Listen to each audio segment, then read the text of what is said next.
Ladies and gentlemen, the sole genius behind the Aries system, my son Brent. The applause was deafening. I stood frozen as my father Edward handed the microphone to my brother, a gambling addict who couldn't code a single line. Edward leaned in close to me, his smile never wavering, and delivered the blow that erased 10 years of my life. "Don't make a scene, Mia," he whispered, his voice cold as ice. "You're just the mechanic. Mechanics don't get equity. Now smile or you won't even get a severance package." I didn't scream. I didn't cry. I reached into my pocket, pulled out my security badge and set it gently on the mahogany table. It made a soft click that nobody heard over the cheering. Then I turned around and walked out.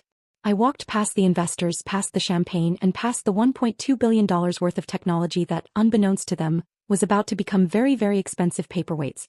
Before I tell you what happens when a mechanic decides to stop fixing the engine, drop a comment. Where are you watching from, and have you ever had someone take credit for your life's work? I sat in my 10-year-old sedan, the engine cold, listening to the muffled bass of the celebration music thumping through the garage concrete. My name is Mia. I am 32 years old, and for the last decade I have been a ghost. Inside that building they were toasting to the future of Aries medtech. They were celebrating the Class 3 robotic prosthetics that could let a paralyzed man run a marathon. But they didn't know how those machines actually worked. They didn't know that every single line of code, every safety protocol, and every FDA compliance log bore my digital fingerprint. My brother Brent? The architect? Brent couldn't even spell compliance. He was a gambling addict who treated the company accounts like his personal casino. I spent my 20s cleaning up his messes. I worked 18-hour days fixing his errors, covering his tracks, and ensuring that our technology didn't accidentally kill someone. I signed every safety log because Brent didn't have the license. I was the safety net that caught him every time he fell. You might ask why I stayed. Why did I let them use me for 10 years? It's a question I asked myself every time I drove home alone while they went on vacations I paid for. The truth isn't simple. It's what psychologists call the trap of normalized cruelty. My father Edward didn't break me in a day. He chipped away at me slowly, methodically since I was a child. He taught me that love was conditional. He taught me that my value wasn't inherent. It was functional. I was valuable only when I was useful. I remember when I was 12 I won the state science fair. I ran home, bursting with pride, holding the blue ribbon. Edward didn't even look at it. He just pointed to Brent, who was crying over a broken toy car. "Fix it, Mia," he had said. "Your brother is the statue, you are the pedestal. Without you he falls, so don't you dare move." That was the lesson. I wasn't the art. I was the support structure. I wasn't the star. I was the gravity that kept their world from spinning apart. They trained me to be invisible. They trained me to believe that being the good daughter meant setting myself on fire to keep them warm. They thought that training would last forever. They thought I would fade away quietly because that's what pedestals do. They stay still while the statue gets the glory. But they forgot one thing. If you remove the pedestal, the statue doesn't just look less impressive. It crashes to the ground and shatters into a million pieces. I looked at my hands. These were the hands that wrote the code. These were the hands that secured the safety of thousands of patients. And these were the hands that held the only key to the kingdom. My phone buzzed in my lap. The screen lit up with a notification I had received every single day for 3,600 days. It was time. The vibration against my thigh was a feeling I knew better than my own heartbeat. 5 p.m. The daily automated prompt from the Aries central server. I pulled the phone out. The screen glowed with a simple white notification box. Biometric handshake required. Level 5 administrator. Authorized daily operations. For 10 years I had pressed the green accept button without thinking.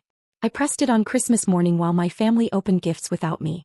I pressed it during my best friend's wedding reception while hiding in the bathroom.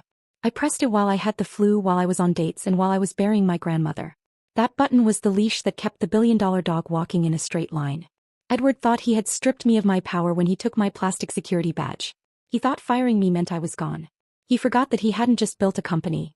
He had built a kingdom of Class 3 medical devices that required a licensed monarch to function.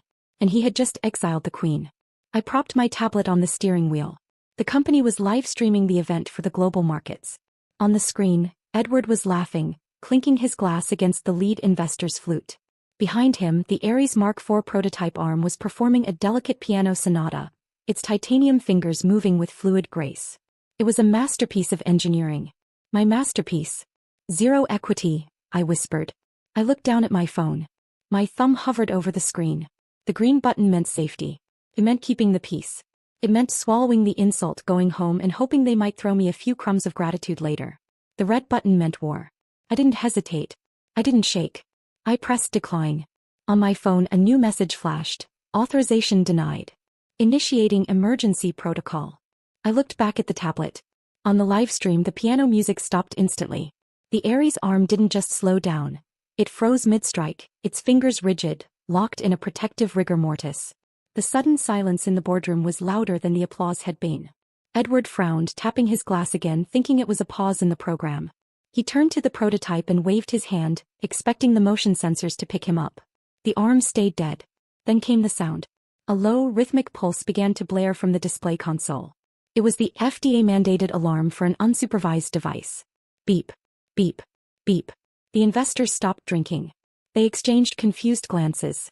Brent rushed over to the console, his face pale. I watched him furiously tapping the screen, trying to bypass the lock.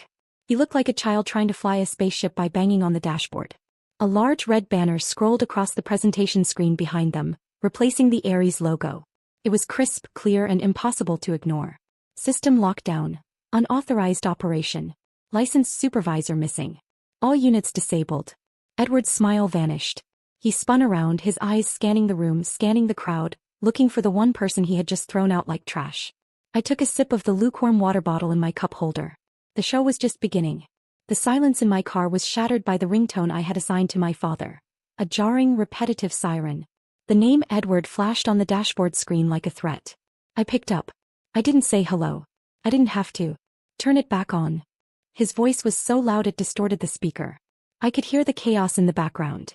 Investors shouting, chairs scraping, the relentless beep of the FDA alarm. Turn it back on right now, Mia. I know you did this. I know you rigged it. I leaned back in my seat, watching the live stream on my tablet. On screen, Brent was sweating through his expensive suit, frantically mashing buttons on a console that was completely dead. I didn't rig anything, Edward, I said, my voice calm, almost bored. I told you, I'm just the mechanic. And since I don't work there anymore, I can't authorize the safety protocols. Don't give me that technical garbage, he screamed. You sabotaged the fleet. You planted a virus. I will sue you for everything you have. I will bury you so deep you'll never work in this industry again. It's not a virus, I corrected him. It's a feature. Specifically, it's the 24-hour supervisor mandate required for Class 3 medical devices. Without a licensed administrator to biometrically sign the logs, the system defaults to safe mode to prevent patient injury. It's not sabotage, Dad. It's the law. I don't care about the law, he roared. I have investors here. I have $1 billion deal on the table. Fix it. There was a scuffling sound, and then my mother's voice came on the line. She was crying, that breathless, high-pitched sob she used whenever she wanted to manipulate me. Mia, please, Cynthia begged. How could you do this? How could you be so cruel to your brother? This was his big night. He needs this win. Why are you trying to destroy this family? I closed my eyes for a second. There was the classic pivot. When threats didn't work, they switched to guilt. They didn't care that Edward had just fired me and erased my existence. They only cared that I was ruining the party. I didn't destroy the family, Mom, I said. You did. When you sat there and watched Dad give my life's work to a gambling addict. You chose your side. We gave you a job, she shrieked, the mask slipping. We fed you. We let you play scientist in that lab. And this is how you repay us. By embarrassing us. Give me the phone. Edward snatched it back. His breathing was ragged. Listen to me, you ungrateful little brat. I want the override code. Right now. Give me the password and maybe, I won't call the police. I looked at my hand again. The thumb that had pressed decline. There is no password, Edward, I said. It's a biometric key. It scans the unique vascular pattern of a licensed engineer's thumbprint. Specifically my thumbprint. Then come back here, he demanded. Get in here and unlock it. I can't do that, I said. Why the hell not? Because you fired me, I said. And as you so clearly pointed out, mechanics don't get equity. So unless you're planning to sign over 50% of the company in the next 5 minutes, my thumb stays with me. You can't do this, he stammered, the reality finally hitting him. You can't just walk away with the keys to $1 billion company. I just did, I said. Good luck with the investors, Dad. I hear they hate surprises. I tapped the red end call icon on the screen. The connection severed. The siren stopped. On the tablet, I watched as the lead investor stood up, buttoned his jacket and walked out of the room. Edward chased after him, grabbing his arm, desperate, pathetic. I put the car in gear. I wasn't going home. I was going back. Not to fix it but to finish it. I walked back into the lobby of Ares MedTech. The security guard, old Mr. Henderson, couldn't look me in the eye. He just buzzed me through the turnstile with a shaking hand. I took the elevator up to the penthouse floor. I expected lawyers. I expected a settlement offer. I expected Edward to slide a piece of paper across the table with a number that had too many zeros, trying to buy back his dignity. I was naive. I forgot that when you corner a narcissist, they don't negotiate. They annihilate. The boardroom doors were open. The atmosphere inside was heavy, suffocating. The investors were still there, sitting in tense silence. Brent was leaning against the wall, scrolling on his phone, looking bored. Edward stood at the head of the table. He wasn't sweating anymore. He wasn't screaming. He was adjusting his cufflinks, looking calm. Too calm. "I'm here," I said, stepping into the room. "Let's talk about the equity I was denied." Edward looked up. He didn't smile. He looked at me with a performance of such profound sadness that for a second, I almost believed it myself. "I'm sorry, Mia," he said softly. "I really didn't want it to end like this." "End like what?" "Like this." He nodded toward the side door. It burst open. 4 men in windbreakers stormed in. They didn't look like corporate lawyers. They moved with the aggressive precision of law enforcement. On the back of their jackets in bold yellow letters, FBI. My blood ran cold. "Mia Vance," the lead agent barked, crossing the room in 3 strides. "Hands where I can see them." "What is this?" I asked, backing up. "I didn't do anything. We have a sworn affidavit from the CEO of Ares MedTech alleging corporate espionage, wire fraud and the deployment of malicious ransomware," the agent said. He grabbed my wrist, spinning me around. I looked at Edward. He was shaking his head, playing the role of the devastated father to perfection. He held up a thick manila folder. "She rigged the system," Edward told the agents, his voice trembling with fake emotion. "We have the logs. She planted a virus to hold the company hostage. She demanded 50% of the shares to unlock it. It's extortion." The cold steel of the handcuffs clicked around my wrists. The sound echoed in the silent room. I stood there, physically restrained, while the people I had served for a decade watched. The lead investor looked at me with pure disgust. To them, I wasn't the architect anymore. I was just a bitter, unstable ex-employee trying to burn down the building. "I didn't plant a virus," I said, my voice shaking despite my best efforts. "It's a safety protocol. Check the code." "Save it for the judge," the agent said, tightening the cuffs. Brent pushed off the wall. He walked over to me, grinning. He leaned in close, so close I could smell the expensive scotch on his breath. "I told you, sis," he whispered. "Dad's always one step ahead. You think you can steal my company? Enjoy prison." My mother, Cynthia, was sitting in the corner. She wasn't crying anymore. She was looking at the floor, refusing to witness the monster they had created. "Edward," I said, looking directly at my father. "You know this is a lie. You know I didn't rig it." "We tried to help you, Mia," Edward said loudly, performing for the agents. "We gave you a job. We gave you a purpose. And you betrayed us." The agent shoved me forward. "Let's go." As they marched me toward the door, my mind was racing. They had planned this. They knew they couldn't beat me technically, so they decided to bury me legally. They framed me. They turned my own safety measures into a weapon. I looked at the prototypes, still frozen, still flashing red. Edward thought arresting me solved his problem. He thought if I was in a cell he could force me to give up the keys. He didn't realize that by putting me in handcuffs he hadn't just framed me. He had just walked directly into a federal trap he didn't even know existed. The agent read me my rights, but I kept my eyes on the flashing message behind Edward. "System lockdown.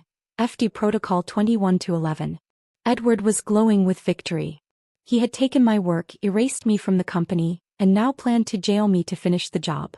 But he forgot the lead investor. "Wait," the investor said, pointing at the screen. "That error code isn't a virus. It's federal compliance." I told the agent to search 21 CFR Part 11. When he checked, the truth unfolded fast. Removing me, the only licensed regulatory supervisor, shut the facility down by law and exposed the company for operating illegally. A felony. I told him to review the logs.